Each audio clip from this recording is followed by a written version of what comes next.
Pengertian BEP, suatu keadaan di mana perusahaan dalam operasinya tidak memperoleh laba dan juga tidak menderita kerugian, atau dengan kata lain, total biaya sama dengan total penjualan sehingga tidak ada laba dan tidak ada rugi.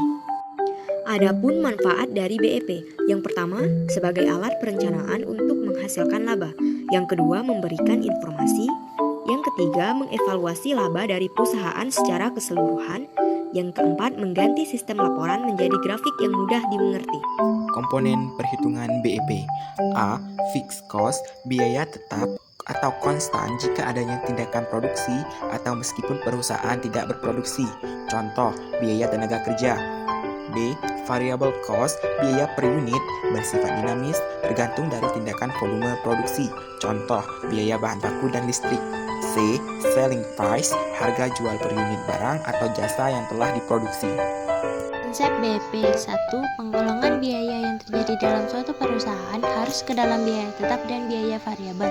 2. Biaya variabel berubah secara total sesuai dengan perubahan volume, sedangkan biaya tetap tidak mengalami perubahan secara total.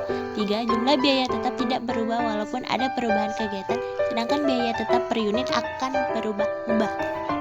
4. Selama sedang menganalisa periode harga jual per unit konstan. 5. Konsep berasumsi produk selalu habis terjual dari setiap produksi. 6. Perusahaan menjual dan membuat satu jenis produk. Bila perusahaan membuat atau menjual lebih dari satu jenis produk, maka perimbangan hasil penjualan setiap produk tetap.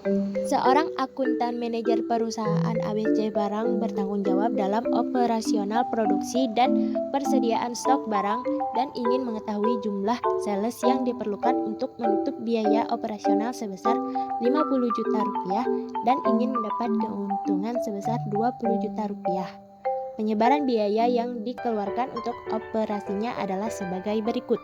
Jadi, perusahaan harus menjual 2.500 unit agar tidak mengalami kerugian.